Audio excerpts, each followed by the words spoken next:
Sache Mojos. Buen día, señoras. Ejamit ko meme noviono. Buen día, señores. Ejamit ko tata noviono. Buen día y buen año nuevo. Buen año 2026. Ojalá que sea para todos. Les deseamos que pasen un año pleno, que sea un año pleno de realizaciones. Estamos seguros de que habrá mucho por qué celebrar al finalizar este nuevo año. Que no solo sea la llegada de él mismo este 1 de enero pasado. Estamos así confiando y expresamos nuestro saludo en este primer programa del año 2026, programa de Sachemojos. En el inicio queremos expresar nuestro pesar por el deceso del escritor Arnoldo Moreno Mator en la ciudad de Riberalta. Arnoldo fue un amigo, pero fue una persona muy respetuosa. Vivió en Trinidad, vivió en Riberalta. Respetuosa tanto en las funciones que desarrolló como en la profesión que tuvo después. Tuve la oportunidad de saludarlo hace un par de meses cuando recibió la distinción que le otorgó la Universidad Autónoma del Beni en noviembre del año pasado.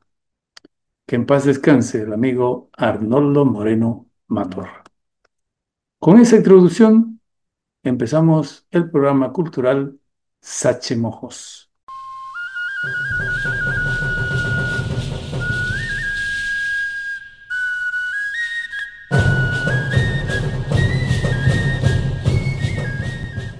Saludos al aniversario. Nada más empezar esta hora de cultura, quiero agradecer los mensajes de algunos oyentes por el 40 aniversario de este programa, Sachemojos. Uno de ellos llegó desde Suecia, uno de los mensajes, desde Suecia. Allí reside la amiga Miriam Maese. Miriam es una veniana que reside en Suecia desde hace muchos años y sigue, a pesar de esta distancia, nuestro programa cada semana. Escuchemos lo que dice Miriam.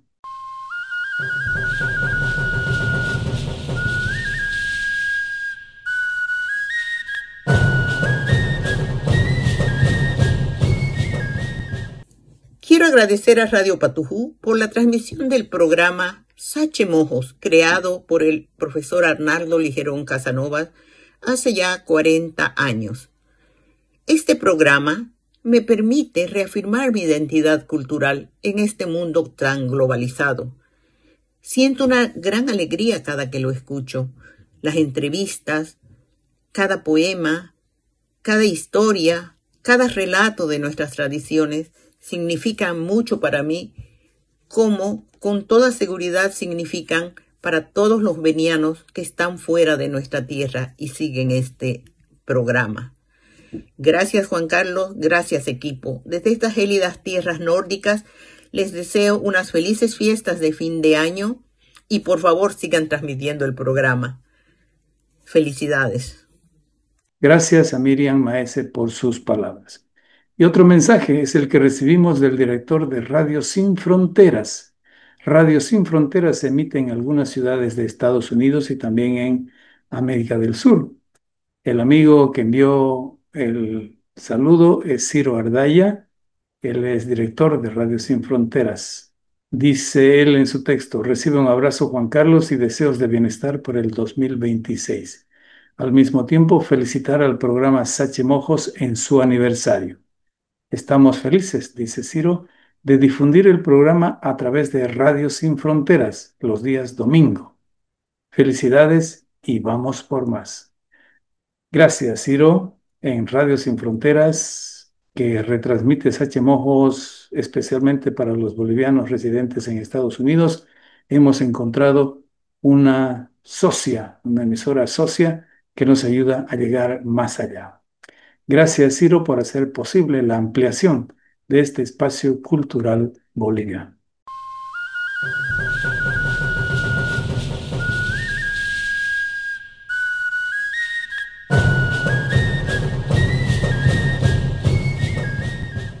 Turismo de fin de año. En el calendario de este año recién pasado, el nuevo gobierno dictó un decreto que declaró feriado el día 26 de diciembre. Es decir, enganchó el jueves 25, día de la Navidad, con el viernes 26 feriado, el sábado 27 y el domingo siguiente. Entonces fue un feriado largo de 4 días. Y hemos querido consultar qué efecto tuvo este largo feriado en algunas poblaciones. Juan Carlos Guerrero, que es director de turismo de Rurrenabaque, dice, normalmente no hay mucha afluencia de visitantes para los días de Navidad a Rurrenabaque, por ser una fiesta familiar. La mayoría de las personas decide quedarse a pasar en compañía de sus seres queridos. Pasa lo contrario en fin de año. Recién después, en los primeros días de enero, podríamos hacer una evaluación después del segundo feriado largo que tendremos. Se refiere a el 1 de enero, jueves, el 2 de enero que se declaró feriado también, este sábado 3 y el domingo 4 que se engancharon de manera o por disposición gubernamental. Gracias a Juan Carlos Guerrero por hacer ese comentario. Y también le hemos pedido lo mismo a una agente de viajes en la ciudad de Riberalta. Ella es Keren Chipunavi, que organiza grupos de turistas desde Riberalta hacia otras partes y desde otras partes hacia Riberalta. Este fue el comentario de Keren Chipunavi.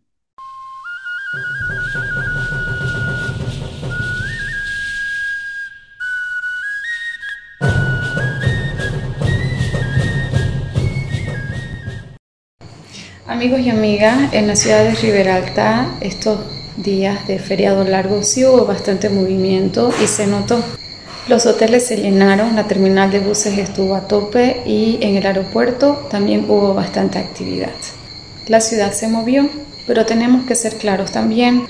No fue el turismo de afuera, no fue el turismo de aventura, fue el turismo de retorno, el de la familia que vuelve a casa.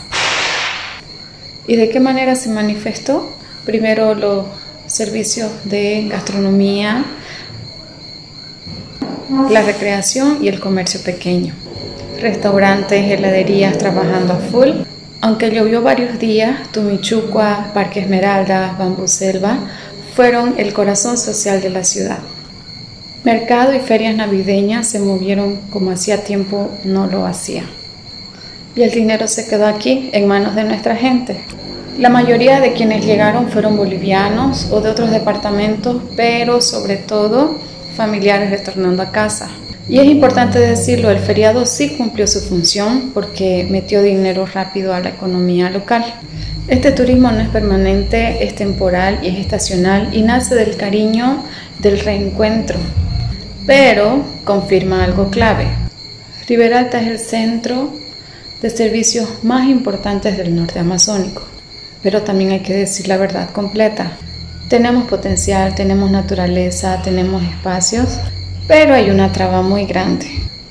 Mientras volar a Riberalta sea tan caro, el turismo de aventura, el turismo que viene de afuera, no despega. Y eso nos deja dependiendo solo de fechas especiales.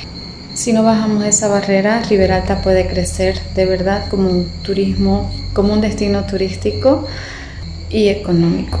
Ese es el desafío y también la oportunidad.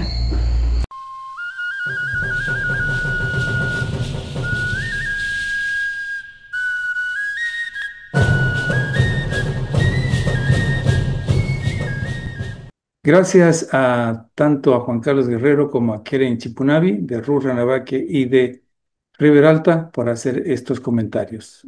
Esperemos que hayan tenido efecto positivo en la llegada de visitantes a nuestra región estos dos largos feriados de fin del 2025 y de comienzos del 2026.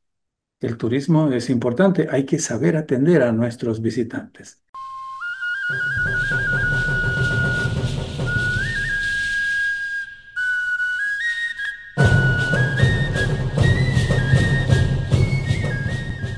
Cabildo Indigenal renueva tradición. En el Cabildo Indigenal de Trinidad, en la última semana del año 2025, el pueblo trinitario renovó dos de sus principales tradiciones, el pueblo indígena trinitario. Una fue el 28 de diciembre con el Día de los Santos Inocentes. Desde el local del Cabildo, una parte del pueblo trinitario salió en procesión hacia la plaza principal. ¿Qué ocurrió?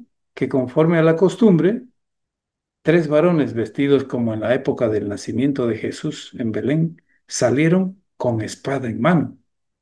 Como dice el relato, el rey Herodes había enviado a soldados con la misión de matar a los niños menores de 2 años a fin de evitar que alguien, conforme pase el tiempo, le dispute el poder al mentado rey Herodes. El supuesto hecho de esa naturaleza, de esa matanza, está traducido en el Día de los Santos Inocentes para la creencia católica y por los niños que presuntamente asesinaron los soldados de Herodes. La simulación del hecho se realiza cada 28 de diciembre. Ya todos los mayorcitos, nosotros, los adultos, sabemos qué sucede el 28 de diciembre, al concentrarse en la plaza frente a la iglesia. La simulación en los pueblos de la región llama la atención especialmente de los niños, y ahí están los niños alborotados. Llegan los soldados de Herodes, llegan los Herodes. Para muchos, este rito de inocentes se refleja en las bromas de unos y otros, especialmente las bromas de unos a otros. En el caso de los medios de comunicación que traducen la tradición en noticias falsas en tono de humor, así se muestran las inocentadas, ¿verdad? La celebración del Cabildo Indigenal Trinitario se cumplió conforme a la tradición, en la plaza principal. Supuestos soldados persiguiendo a los chicos para cortarles la cabeza. Los gritos de los niños que huyen de los soldados es otra forma de bautizo en la cultura del catolicismo, el Día de los Santos Inocentes. Bueno, ¿y cuál fue la otra actividad? La otra fue la renovación del gobierno indígena de Trinidad. Como cada 1 de enero se posesiona la directiva del Cabildo Indígena. El Cabildo Indigenal en toda comunidad católica, el primer día del año, casi todos los pueblos se renuevan las directivas de los cabildos indígenas. Y este jueves 1 de enero no fue la excepción. En el Cabildo Indigenal de Trinidad se efectuó el acto correspondiente. Nuevamente, por quinto o sexto año consecutivo, el Cabildo Trinitario tuvo dos posesiones, es decir, juraron dos corregidores con sus respectivos directorios. Hay que decirlo, pero es la realidad. El Cabildo está así, dividido. Por un lado está el directorio presidido por el corregidor Bernardo Noza Tam. El dirigente trinitario dijo que la reunión de los mayordomos y los jefes de grupo dentro del Cabildo decidió ratificar a él y a toda la directiva vigente desde el año pasado. La directiva de don Bernardo Noza realizó su acto en la capilla del Cabildo, que está en el barrio cercano al cementerio general. Fuimos al Cabildo después de la posesión para entrevistar a don Bernardo Noza Tam. Esta fue la entrevista que tuvimos con él.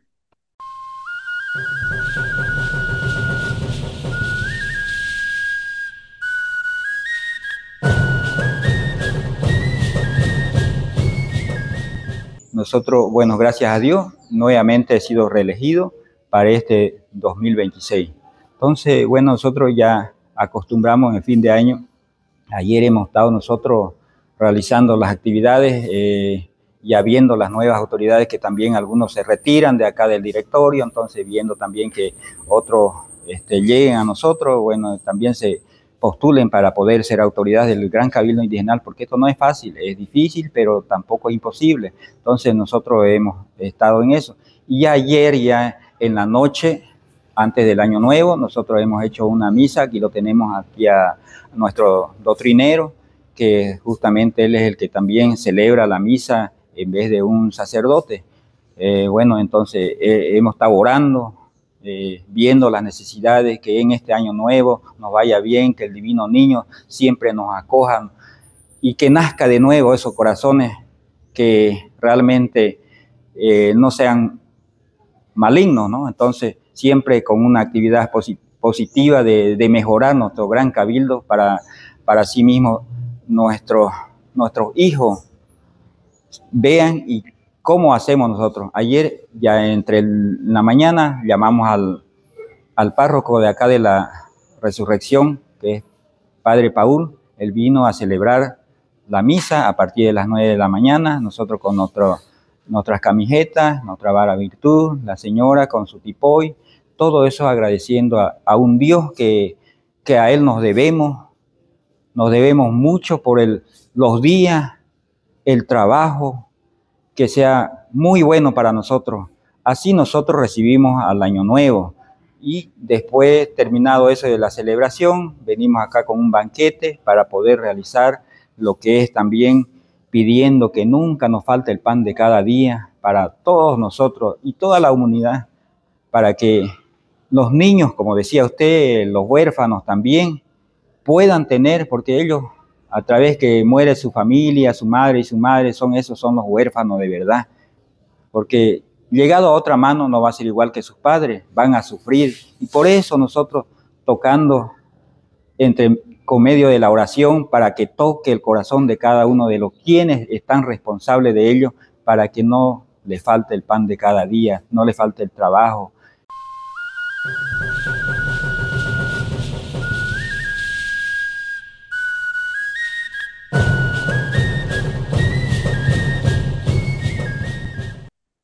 Así, en un acto que tuvo la participación del sacerdote del barrio, juró don Bernardo Noza Tamo como corregidor de Trinidad. Don Bernardo, en este año, como en 2 o 3 años pasados, tiene un rival, porque en la catedral de la capital trinitaria también se posesionó otro corregidor, el mismo también de hace varios años. Es Rubén Yuco Nocopuyero, igual trinitario.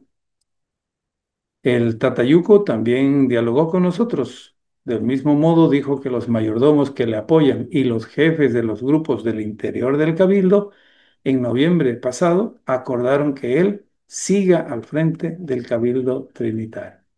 Escuchamos a Rubén Yuco.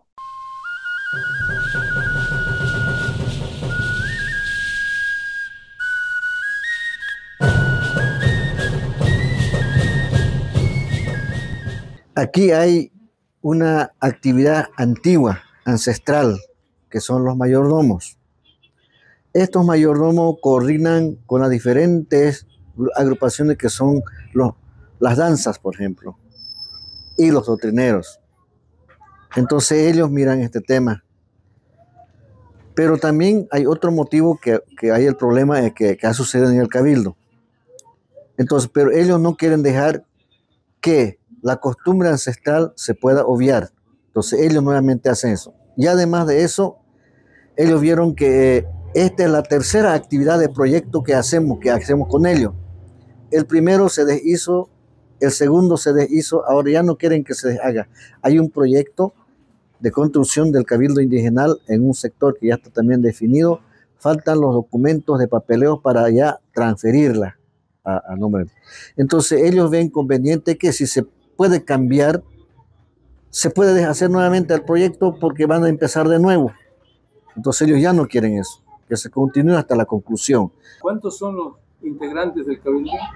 Mire, de la directiva ahora son 18, pues, ¿no? Son 18 con todos los comisarios. Entonces los mayordomos se reunieron con todos los demás integrantes de los grupos. Sí. Y tomaron la decisión. Así es. ¿Eso fue en qué fecha? Más o menos el 18 de noviembre fue. Eso es natural así, ¿no? Sí. La tradición dice que se reúnen 2 meses antes. 3 meses antes. Y ellos dicen ya, y ellos ya preguntan, ahora que ya es comisario alcalde, cacique, eh, ¿cómo se llama este? El capitán grande, preguntan a ellos, ¿usted quiere continuar? Todavía hay esa pregunta de que si la persona quiere seguir en el trabajo, ¿no? Entonces él dice, yo estoy disponible todavía para el trabajo. Voy a ayudar al señor corregidor. Ah, muy bien, ellos van anotando. Bueno, y esto ya se hizo el 1 de enero. Ya se hizo el 1 de enero. No, juramental. Así es. Otra faceta que quisiéramos conocer es, ¿qué piensa el trinitario cuando llega un nuevo año? ¿Qué espera? ¿Cómo lo recibe primero? Mire, según don Esteban Semo, un corregidor antiguo de San Miguel de Lisiboro, él decía y recordaba que él no decía los planetas, decía los amos de la naturaleza, tanto del sol, de la luna, de los ríos, de los animales y todo esto. Ellos también tienen un ciclo de que, bueno, hay una pequeña historia ahora que dicen, por ejemplo, que el tigre en este lugar era su sector de este tigre, pero ahora cambia, va a otro lado, porque el espacio ya fue muy chico por el avance de las personas, qué sé yo, ¿no? De los pueblos. Entonces él busca otro lugar. ¿Para qué? Para que tenga todas las necesidades que tiene de alimentarse, de vivir feliz, tranquilo. Entonces él dice eso. Esperamos un nuevo año para mejorar todas las cosas que nos faltó hacer.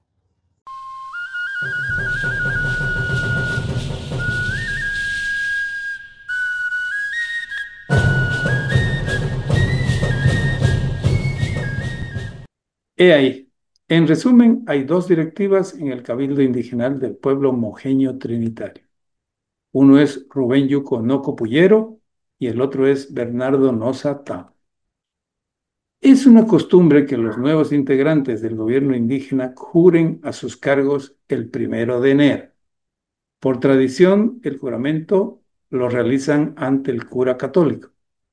En Trinidad se hace ante el obispo del vicariato apostólico.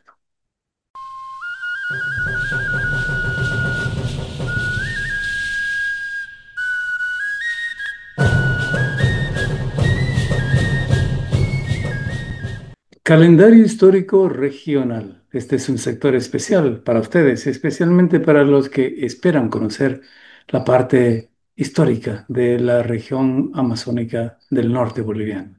Calendario histórico regional, año 1811, 5 de enero. El cacique de San Pedro, Juan Maraza, manda a su gente a retomar Loreto y Trinidad, misiones ocupadas desde noviembre por los revolucionarios que dirigía Pedro Ignacio Muiva contra el poder español. La acción de Maraza era ordenada por el gobernador de Mojos, Pedro Pablo de Urquijo. El cacique de la etnia canichana también actúa por iniciativa propia para reponer el orden en la provincia colonial de Mojos. Calendario histórico regional, año 1950, 5 de enero. Nace Walter Guiteras Denis en la ciudad de San Borja. Estudió primaria y secundaria en su ciudad natal. Se graduó como odontólogo en la Universidad de Cochabamba. Fue dirigente de la Asociación de Ganaderos y dirigente cívico de San Borja. Fue presidente de la Federación de Ganaderos del Beni, militante de la Acción Democrática Nacionalista. Fue diputado y senador por el Beni en 3 periodos. Fue presidente del Senado Nacional. Fue ministro de Gobierno y ministro de la Presidencia. Falleció en el año 2020 en Santa Cruz. Calendario histórico regional, año 1706, 6 de enero. Se funda la misión de Tres Santos Reyes por el padre jesuita Diego Ignacio Fernández. Esa fecha corresponde al lugar hoy denominado Peña Guarayo, en la margen derecha del río Beni, que fue abandonado en fecha posterior. El pueblo de Reyes se trasladó posteriormente a un sitio muy cercano al actual Rurrenabaque. El investigador José Chávez Suárez ubica la fundación en el año 1700 y Rubén Vargas la fija en el año 1710. Otro dato indica que Reyes se fundó el 29 de diciembre de 1706. El sacerdote Bernardo del Castillo es considerado el segundo fundador de Reyes en 1730 y 1734, cuando reunió a indios de la zona. Un siglo después, en 1810, el entonces gobernador de Mojos, Pedro Pablo de Urquijo, dispone la ubicación definitiva de Reyes en el lugar donde hoy se encuentra, en plena Pampa, a casi 30 kilómetros del río Beni. Calendario histórico regional, año 1924, 6 de enero. Nace César Chávez Taborga en la ciudad de Magdalena, provincia Itenes del Beni. Estudió en la Escuela Normal de Portachuelo, Santa Cruz. Hizo un posgrado de Pedagogía en la Escuela Normal Superior de Santiago de Chile. Otro en la Escuela Superior de Saint-Cloud en París, Francia. Fue profesor en institutos y Universidad de Montevideo, Uruguay. Es autor de planes de mejoramiento y reforma educativa del Ministerio de Educación. Fue asesor y docente de la Universidad de los Andes en Mérida, Venezuela. Fue embajador de Bolivia en Venezuela. César Chávez Taborga fue ministro de Educación en Bolivia en 1985. Publicó varios libros ligados a la formación de profesores y a la sociología de la educación. Calendario histórico regional, un sector especial aquí en Sachemojos.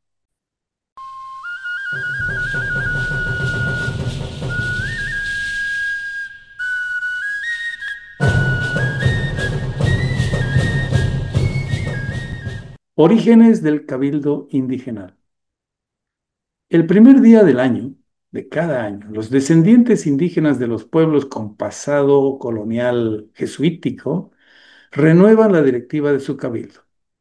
Es una formalidad que se mantiene desde hace tres siglos, 3 centurias. Desde 1701, que dice la historia, se instalaron en las misiones jesuíticas, se hace esta renovación. La posesión del cabildo, de la directiva del cabildo, es una confirmación espiritual y equivale a una virtual posesión de los nuevos dirigentes. Según la historia, el cabildo indigenal es una forma de gobierno local.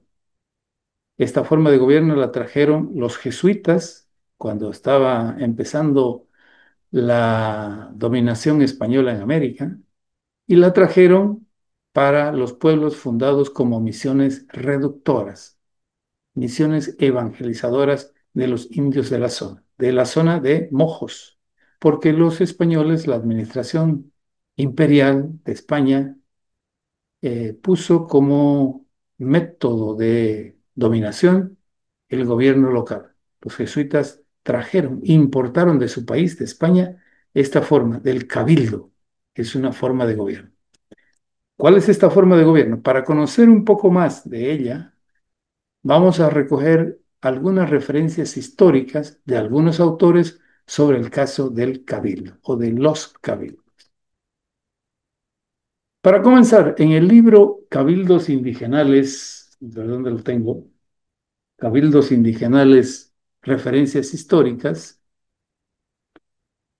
el teólogo Julio Rivera Paniagua dice que tiene una explicación. Las fuentes históricas misionales coinciden en que los jesuitas organizaron las misiones o pueblos con la modalidad de cabildos, con los usos y semejanzas de los pueblos españoles.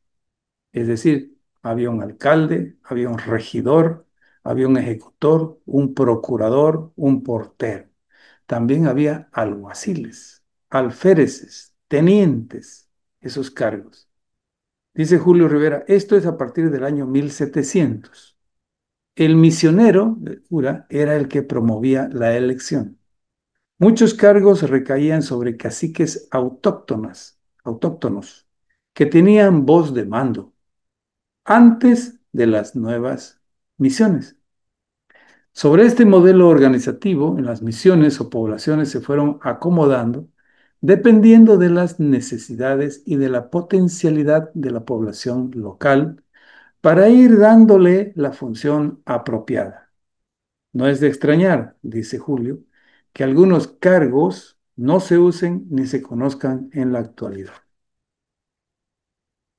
En este sentido, Julio Rivera más adelante indica que los misioneros encontraron características de los pueblos que estaban evangelizando. Y al respecto señala, encontraron entre los mojos asentamientos dispersos, altamente mutables, que se podían cambiar, y de poblaciones relativamente reducidas en tamaño, al mismo tiempo que una gran diversidad de parcialidades que se distinguían tanto por el área territorial que ocupaban, diferencias dialectales dentro de una misma raíz lingüística, deidades diferentes, dioses diferentes, y jefes cuya autoridad regía solo para un asentamiento o aldea. Explica Julio Rivera que cada parcialidad contaba desde una hasta 10 aldeas, 10 pueblitos. Agrega Julio, los misioneros constataron que además de no existir una autoridad general, para estas parcialidades en conjunto, los jefes de los mojeños tenían poca o ninguna autoridad. Es decir, los súbditos obedecían lo que ellos mandaban a mucho ruego y súplica, y siempre y cuando lo que se les mandaba estuviese muy de acuerdo con su parecer. Es que era relativo, en otras palabras, que el jefe mande y que el otro obedezca. Julio Rivera también en este libro, Cabildos Indigenales, Referencias Históricas, señala algunos aspectos de esa organización nativa de los comienzos de las misiones. Uno, la relación entre jefe y sociedad del pueblo se explicaba con que la autoridad de los jefes mojeños se ejercía solo en ocasiones especiales, la guerra y la cacería colectiva, del tigre especialmente, o en la pampa. De acuerdo con Clastres y Santos, dos autores, la ausencia de un poder enajenado de la sociedad, es decir, de dónde surge el germen de la sociedad, tiene dificultades de realizarse entre los pueblos amazónicos en general, y en el de los mojos no fue la excepción. Por tanto, el poder estaba diluido en la sociedad, en la gente que debía obedecer. Y eso impedía el ejercicio de un poder excesivo o radical por parte de los jefes. Segundo aspecto que rescata Julio en los escritos que ha averiguado. La relación entre el liderazgo más secular, es decir, los que tienen antecedentes divinos, sagrados, y el chamánico, solamente entre los guaraníes y algunas otras tribus se acumulaban oficialmente el poder político y el místico, es decir, el poder real y el que provenía de algún dios. No parece ser el caso de los mojeños este asunto.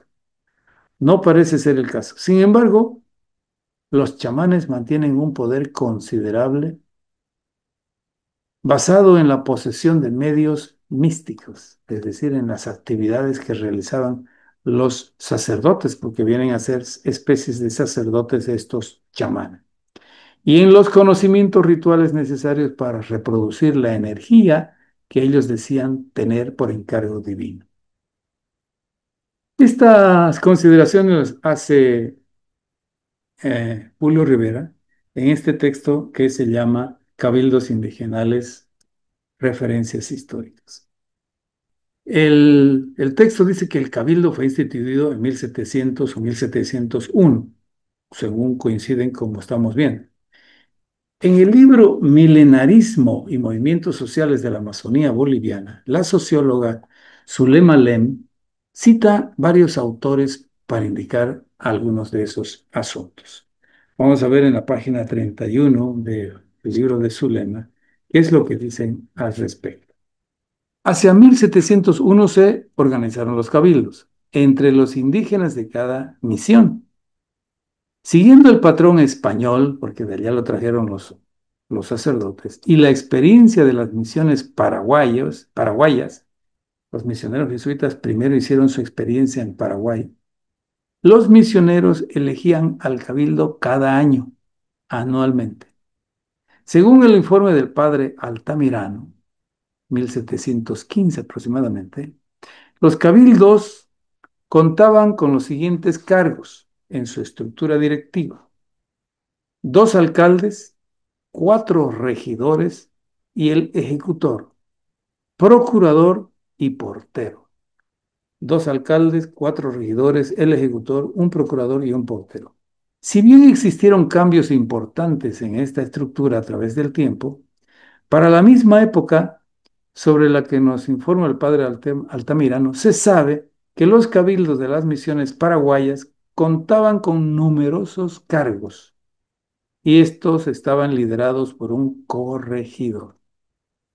Asimismo, añade su lema, Gabriel René Moreno en su revisión de los documentos coloniales de la provincia de Mojos señala igualmente que los cabildos en Mojos tenían más de 20 cargos y estaban liderados por un corregidor, por un corregidor. El sistema de cabildos se desarrolló con los jesuitas en el tiempo que estuvieron. Ellos fueron expulsados en 1767 y esta expulsión de los jesuitas significó un golpe para la organización de las misiones. Cuando fueron expulsados los misioneros, los mojeños que quedaron en las misiones jesuíticas sufrieron un remesón, podríamos decir, ¿no? Sin embargo, la organización administrativa indígena se mantuvo. Ellos continuaron con esa forma, ya estaban acostumbrados. 80 años aproximadamente estuvieron haciendo la elección de su directiva de cabildo y entonces ya se habían acostumbrado. El gobernador Lázaro de Rivera, de la provincia Mojos, lo confirma cuando escribió su texto sobre descripción e historia de la provincia Mojos en 1794. Solemalem, en la página 25 de este mismo texto, recuerda lo que dice don Lázaro de Rivera. Es grande el respeto que eh, expresa los mojeños, los indígenas, los integrantes de las misiones, los indios reducidos a la autoridad. Esta es una característica que se mantuvo por mucho tiempo. Esto de Lázaro de Rivero dice textualmente, es grande el respeto que los indios tienen a sus jueces. Si cuando los mandan no ponen un semblante alegre que manifieste el gusto con que obedecen, se reputa como delito. Tiene que sonreír, sí, señor, cómo no, aceptando la orden. El robo es entre ellos irremisible, es decir, no se perdona. Si algún indio se encuentra alguna cosa, la pone en la puerta de la iglesia para que la recoja su dueño. Honestidad. Todos los días después de misa vienen los jueces a ver al gobernador y al administrador en los otros pueblos para dar cuenta del estado y la dirección en los trabajos, el destino de los indios para cada tarea, la dirección de los trabajos, el exceso que hubieran cometido algunos, los desórdenes que ocurren entre ellos, que por lo general son de poca consideración, y se arreglan con 10, 12 o 15 azotes. En la entrevista que hicimos con algunos dirigentes en los últimos días, les preguntamos, ¿qué es eso de la arroba de castigo? Son 12 azotes, una docena de azotes. Bueno, sigamos contando lo que dice el gobernador Lázaro de Rivera en 1794 sobre el funcionamiento de los cabildos. Entonces, los desórdenes son castigados con 10, 12 o 15 azotes, o si no, un día o dos de prisión. Ya existía la cárcel.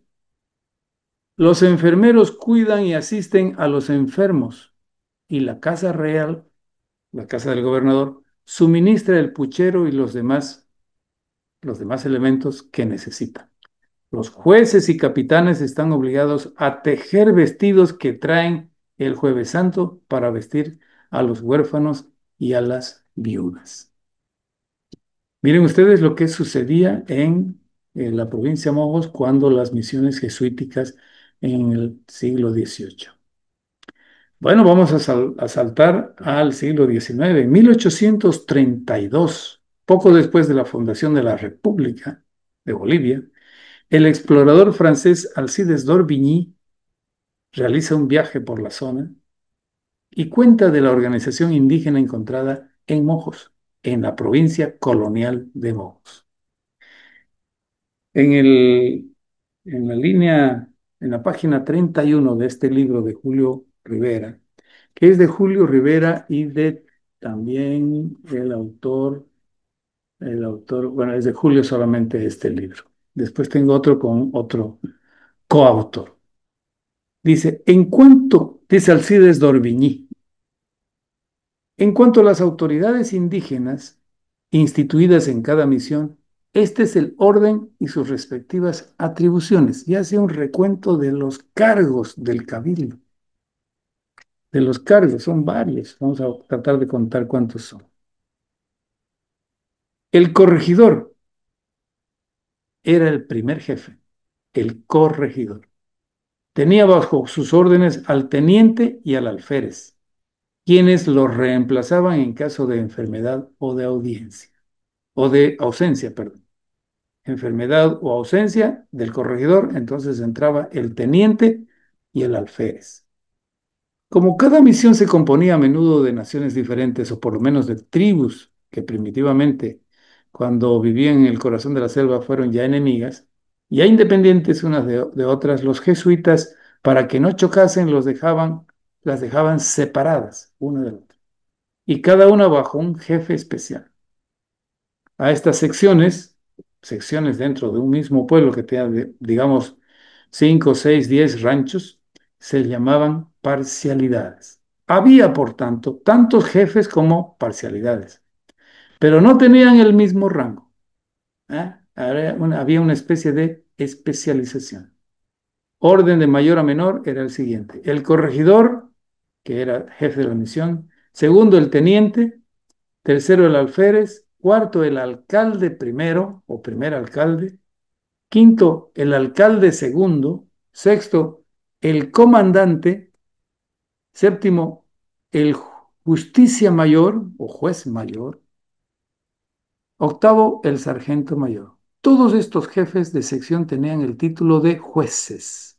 Usaban un bastón con puño de plata como signo de su poder. Ahora caemos en cuenta qué importancia tiene el bastón de mando que tiene generalmente el corregidor y también los otros integrantes de acuerdo a su cargo. Todos ellos formaban el cabildo. ¿eh? En esta enumeración que hace Alcides d'Orbigny, 1832, había el alguacil, el regidor, el capitán, el alférez y el sargento. Los fiscales, habían fiscales, había el maestro de capilla y segundo era el maestro de canto. Estos dos, el maestro de capilla y el maestro de canto, dependían directamente del religioso encargado de lo espiritual. Dirigían la música, los cantos, los coros de la iglesia y enseñaban canto, música y danza. El maestro de capilla y el maestro de canto. De este tema vamos a hablar en otra oportunidad porque tenemos unas ideas que contarles. También había el sacristán mayor, según Alcides Dormí, capitán de estancia, mayordomo de colegio, capitán de pinturas, capitán de carpintería, capitán de rosarios, capitán de herreros, capitán de plateros, capitán de tejedores, el capitán de cerería que se ocupaba de refinar la cera recogida por los indios en el monte y que una vez blanqueada se exportaba la cera. ¿A dónde? Al Perú, dice este texto. Había también el capitán de zapatería encargado de abastecer los zapatos calzados apropiados para la exportación. Oigan, ¿están escuchando? Exportaban los indios de Mojos, los cabildos de Mojos, exportaban algunos productos. Esta multiplicidad de empleos necesaria en una buena administración tenía también como fin estimular el celo de los empleados, es decir, que cada uno se interese más y así recompensar su buena conducta y la destreza que tenían los obreros. Estas explicaciones de Julio en referencias históricas de los cabildos indígenas habla mucho de cómo era la organización que lograron establecer los jesuitas.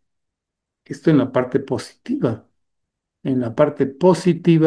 de la organización de las reducciones. En este libro, Julio Rivera también reseña lo escrito por Santiago Mendizábal, de una descripción del territorio y las misiones del Vicariato Apostólico del Beni, años después. El vicariato fue en 1917, creado en 1917. Dice Santiago Mendizábal, en las misiones de Mojos, como en todas las misiones de los jesuitas, franciscanos o de cualquier otro instituto religioso, había diarias distribuciones religiosas. Todos los días, al son de trompetas o de campanas, a las 4:30 de la mañana, repito esto, todos los días al son de trompetas o de campanas, a las 4:30 de la mañana, despertaban los alcaldes a todo el pueblo, es decir, los alcaldes hacían repicar la campana, pronunciando en alta voz, hermanos, ya es hora, enviad a vuestros hijos e hijas a orar, enviadlos pronto al templo, a la misa, para que Dios bendiga las obras de este día. A las 4:30 de la mañana tenían que levantarse para ir a la iglesia a rezar. A las 5:30 se celebraba la misa, a la que asistía todo el pueblo, 5:30 de la mañana. Después de esta distribución religiosa, de las tareas religiosas, venía la distribución de los trabajos para ese día, para la jornada. Por la noche rezábase el Santo Rosario en la iglesia, cantaban temas sagrados, acompañados de violines que los tocaban los neófitos. ¿Quiénes son los neófitos? Los indios. Con ese sistema de gobierno, los oficios, las industrias y la religión florecieron en las misiones de Mojos. ¿Interesante? Ah, está interesante este tema, ¿no?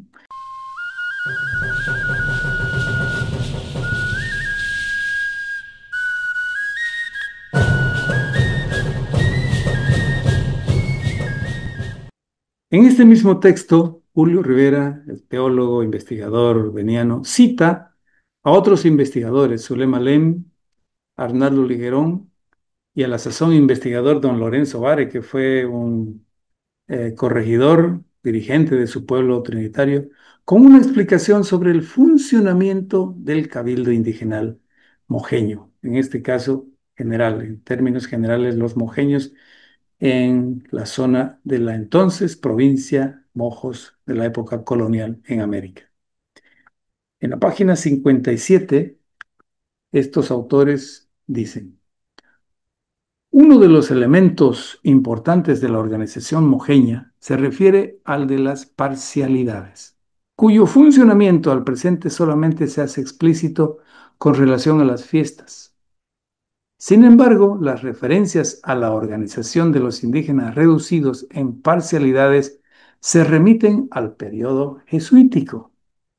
Según Gabriel René Moreno, citado por estos autores, dice, como cada misión se componía por lo común de naciones diferentes, o cuando menos de tribus que primitivamente o fueron enemigas o vivieron separadas en el monte, los jesuitas, a fin de que no chocaran nuevamente entre sí, dispusieron que siguiesen aparte unas de otras agrupaciones en el pueblo y bajo jefes especiales.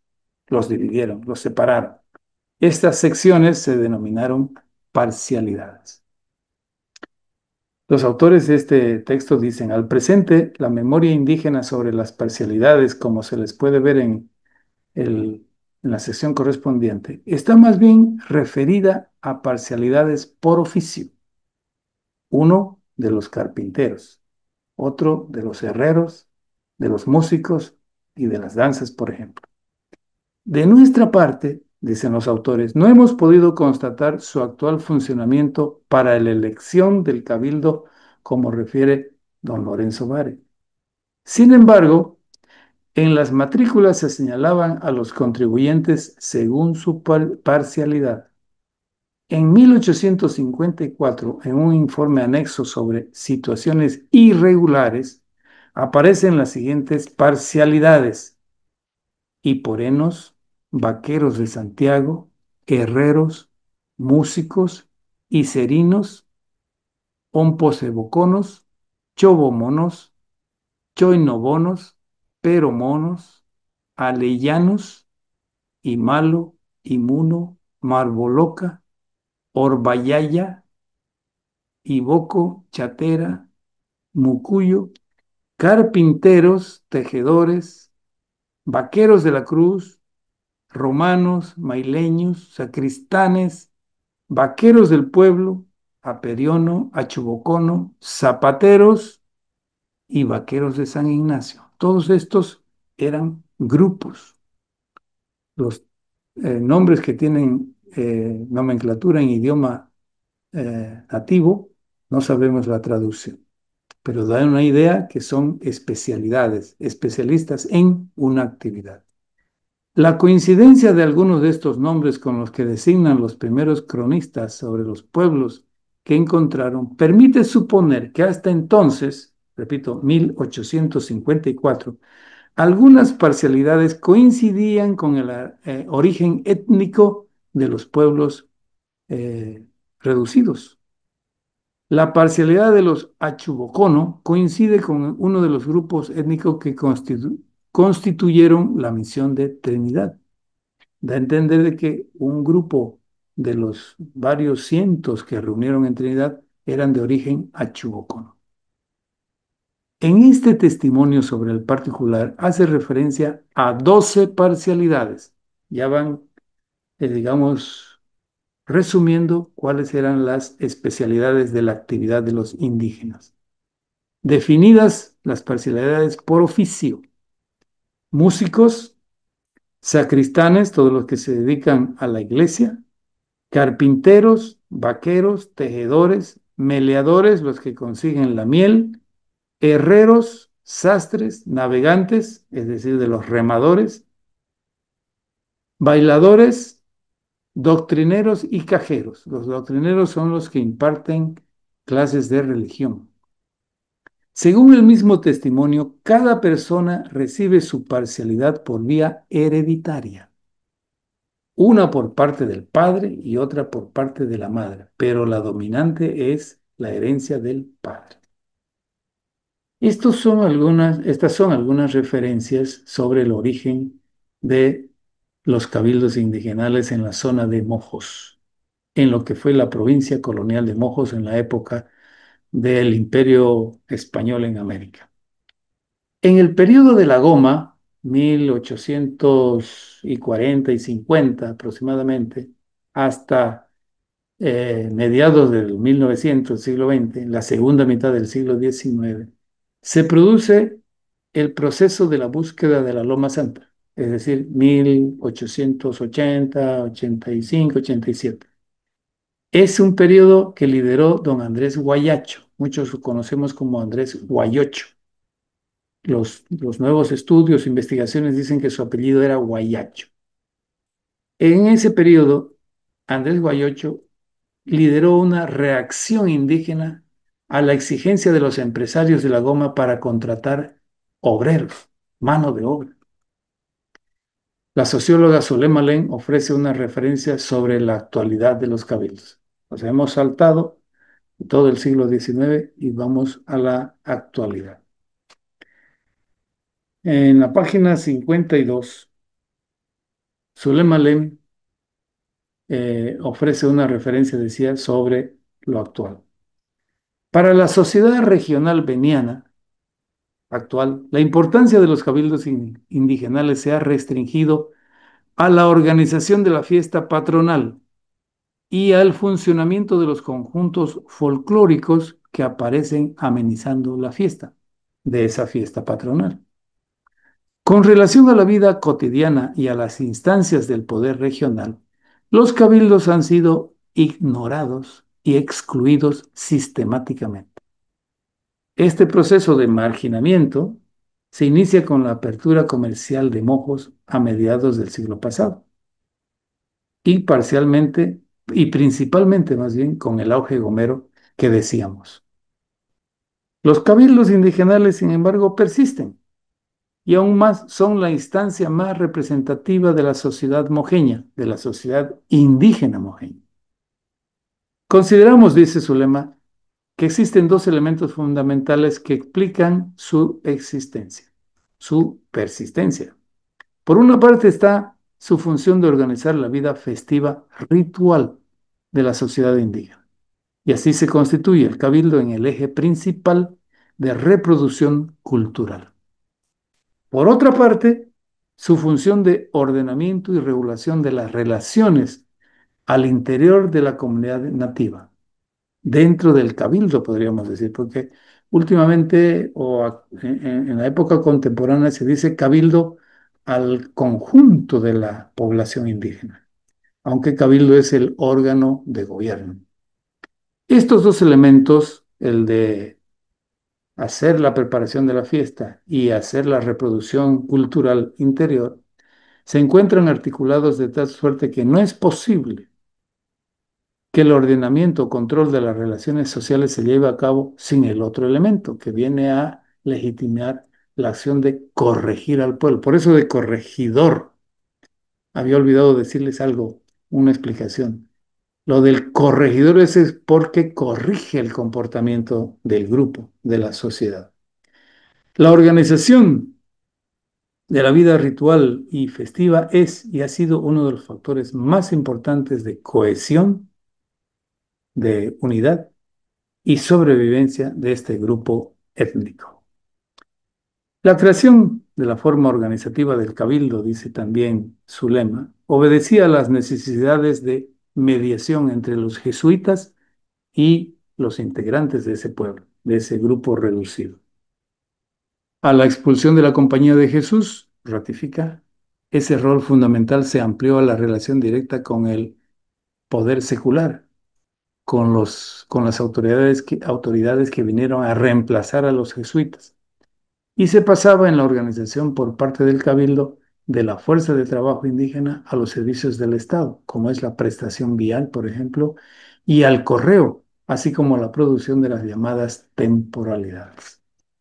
Eso, un resumen de los conceptos más importantes del cabildo de un pueblo indígena en la zona tropical, en los llanos de Mojos, en los llanos de Bolivia. Ya dijimos, este jueves pasado, 1 de enero, como todos los años, se posesionaron, juramentaron las nuevas directivas. Ocurre en todos los pueblos, en la mayoría de los que tienen antecedentes históricos de la provincia colonial de Mojos. El cabildo fue importado por los curas jesuitas españoles. Allá en España había esto del cabildo como forma de gobierno, como una alcaldía, como una prefectura. La trajeron aquí y entonces se quedaron.